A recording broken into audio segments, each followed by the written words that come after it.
Perkenalkan, nama saya Erika Putri Sinaga dengan NIM 22133116060. Pada video ini saya akan memaparkan dua contoh media pembelajaran berbasis digital yang efektif digunakan dalam pembelajaran bahasa Indonesia di tingkat SMA.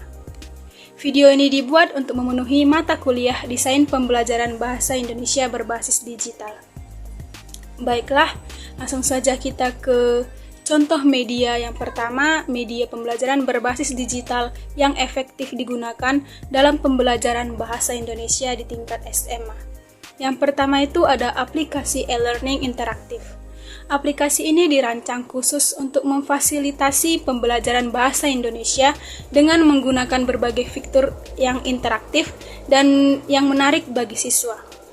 Beberapa fitur yang dapat dimiliki aplikasi ini yaitu yang pertama, modul pembelajaran yang lengkap. Aplikasi e-learning dapat menyajikan modul pembelajaran yang lengkap dan terstruktur, mulai dari materi pelajaran, latihan soal, hingga bank soal ujian. Modul-modul ini dapat diakses oleh siswa secara mandiri sehingga mereka dapat belajar secara mandiri dan lancar dalam belajar serta memahami materi tersebut. Lalu fitur yang berikutnya itu ialah fitur materi multimedia. Aplikasi e-learning ini juga dapat menyajikan materi pembelajaran dalam bentuk multimedia seperti video pembelajaran, animasi, audio, dan gambar yang menarik. Materi multimedia ini membantu siswa memahami konsep bahasa Indonesia dengan lebih baik dan memberikan variasi dalam pembelajaran. Fitur berikutnya ialah interaksi dan keterlibatan.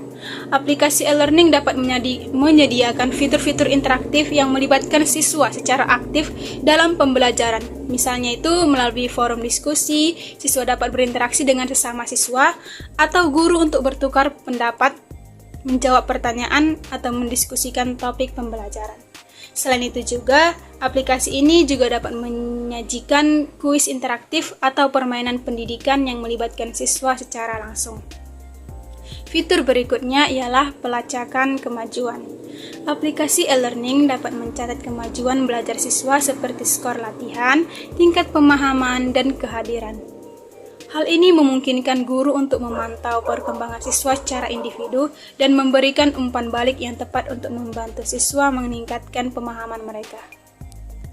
Baiklah, contoh media pembelajaran bahasa Indonesia di tingkat SMA bersifat digital itu ialah platform pembelajaran online dengan materi interaktif. Platform ini menyediakan akses ke berbagai materi pembelajaran bahasa Indonesia yang dikemas secara menarik dan interaktif. Beberapa fitur yang mungkin ada dalam platform ini meliputi materi interaktif, yaitu materi interaktif ini bersifat platform menyajikan materi pembelajaran bahasa Indonesia dalam bentuk yang interaktif, seperti video pembelajaran, simulasi interaktif, dan presentasi multimedia. Materi ini juga dirancang dengan cara menarik dan memungkinkan siswa untuk berpartisipasi secara aktif dalam proses pembelajaran. Berikutnya itu ialah latihan dan evaluasi. Platform pembelajaran online ini menyediakan latihan-latihan interaktif dan evaluasi mandiri bagi siswa. Latihan-latihan ini dapat berupa pilihan ganda, menjodohkan, atau pengisian kata yang membantu siswa menguji pemahaman mereka tentang bahasa Indonesia. Setelah menyelesaikan latihan, siswa dapat langsung mendapat umpan balik dan menjelaskannya kepada guru.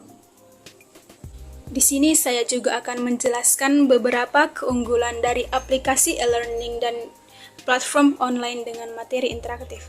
Yang pertama itu menarik dan interaktif. Materi interaktif yang digunakan dalam aplikasi e-learning dan platform pembelajaran online membuat pengalaman belajar lebih menarik dan memungkinkan interaksi langsung dengan konten pembelajaran. Yang kedua itu akses fleksibel. Penggunaan dapat mengakses aplikasi dan platform ini kapan saja dan di mana saja, sehingga memberikan fleksibilitas belajar sesuai dengan kebutuhan individu. Yang ketiga, pembelajaran mandiri. Penggunaan dapat belajar secara mandiri dengan mengikuti materi interaktif sesuai kecepatan dan gaya belajar masing-masing, yang memungkinkan untuk mereka memahami konsep secara lebih baik.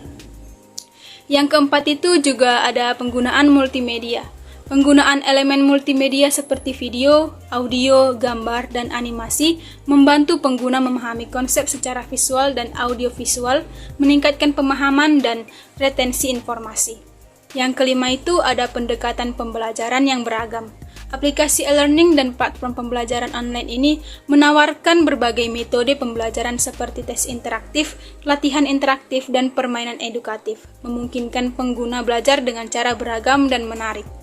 Yang keenam itu ada pelacakan kemajuan.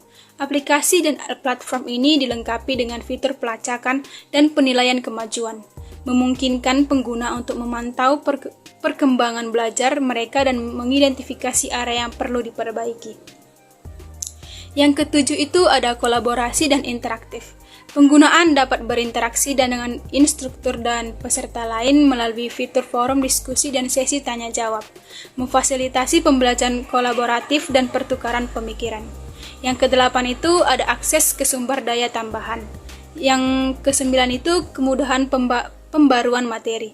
Dengan aplikasi e-learning interaktif dan platform pembelajaran online ini, materi pembelajaran dapat diperbarui dengan mudah dan cepat sehingga pengguna selalu mendapatkan konten yang terkini.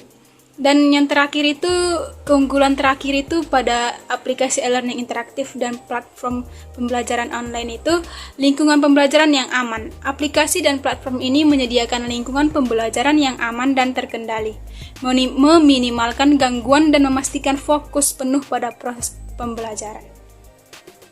Dengan keunggulan-keunggulan ini, aplikasi e-learning interaktif dan platform pembelajaran online dengan materi interaktif dapat meningkatkan efektivitas dan efisiensi dalam proses pembelajaran bahasa Indonesia di tingkat SMA.